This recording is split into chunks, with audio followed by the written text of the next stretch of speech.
होली रंगों का वो पर्व जो भक्ति, आस्था और बुराई पर अच्छाई की जीत का प्रतीक है। लेकिन क्या आप जानते हैं कि इस पर्व की शुरुआत झांसी के बुंदेलखंड क्षेत्र के एरच कस्बे से हुई थी। यही वो पावन भूमि है जहां भक्त प्रहलाद की भक्ति और हिरण्यकश्यप के अहंकार का अंत हुआ था। झांसी से 70 किलोमीटर दूर स्थित एरच, जिसे सतयुग में एरिकक्ष कहा जाता था, हिरण्यकश्यप की राजधानी थी। अहंकारी राजा हिरण्यकश्यप ने अपने पुत्र प्रहलाद की भगवान विष्णु में अटूट भक्ति को देख क्रोधित होकर उसे मारने के कई प्रयास किए। अंत में उसने अपनी बहन होलिका को बुलाया, जिसके पास आग से न जलने वाली चुनरी थी। होलिका प्रहलाद को लेकर अग्नि में बैठी, लेकिन ईश्वर की कृपा से वो चुनरी उड़कर प्रहलाद के ऊपर आ गई और होलिका जलकर भस्म हो गई। होलिका जो उत्सव है, हिंदू सनातन धर्म के 4 त्योहारों में होली प्रधान त्योहार है, जिसे हम समरसता का, भाईचारा और प्रेम का त्योहार मानते हैं। इसका प्रारंभ भी झांसी से ही हुआ। हमें गौरव इस बात का है, भक्त प्रहलाद झांसी के समीप एरच एक स्थान है, एरच में हुआ और झांसी जनपद में ही आता है, बेतवा नदी के किनारे है। वहाँ हिरण्यकश्यप की राजधानी थी। वो वही राज्य है, वही स्थान है जहाँ भक्त प्रहलाद का जन्म हुआ और उनके साथ क्रूरता की, नारायण नारायण जप करने के कारण।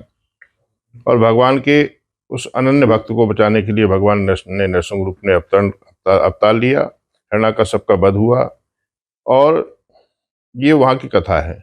लेकिन होली से जुड़ी हुई कथा ये है कि हिरण्यकश्यप ने अन्य उसे मारने के उपायों में एक उपाय और अद्भुत किया था। उसने बहुत लंबी चौड़ी एक बड़ी एक चिता बनवाई। उसकी बहन का नाम होलिका था, उसको ना अग्नि में ना जलने का वरदान प्राप्त था। कितनी भी भीषण अग्नि हो, उसमें वो जलती नहीं थी।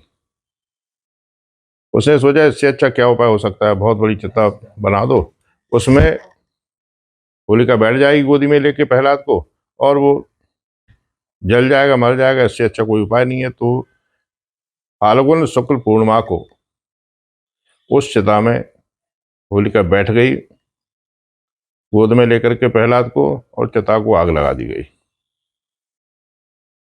होलिका भगवान के नाम के प्रभाव से, भगवान के भक्ति के प्रभाव से, भगवान ने अपने भक्ति की रक्षा करने के लिए चमत्कार कर दिया। जो उसे वरदान प्राप्त था कि वो नहीं जलेगी, लेकिन वो ये समझ नहीं पाई कि हमें वरदान प्राप्त ना जलने का है, लेकिन अकेले ना जलने का था। इस जो देवता अपने वचन की रक्षा करते हैं। तो वो 2 लोग बैठे, तो 2 में से एक कोई नहीं जल रहा था।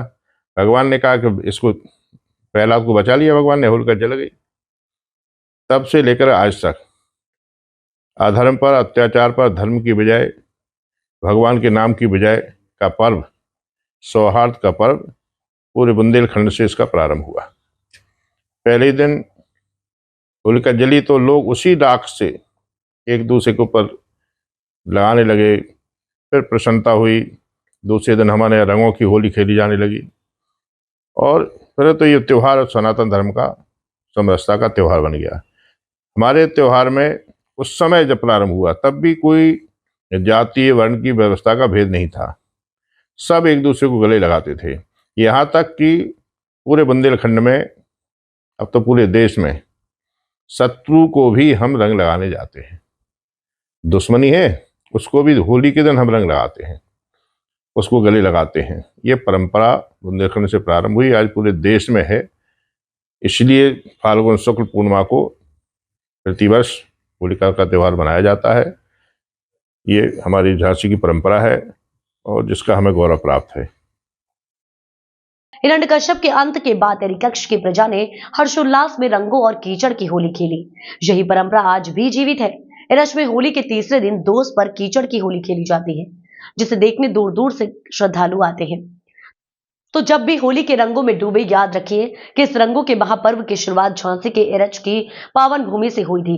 भक्त प्रहलाद की भक्ति, होलिका दहन और नरसिंह अवतार की इस पौराणिक कथा के साथ होली का यह उत्सव सदा के लिए अमर हो गया।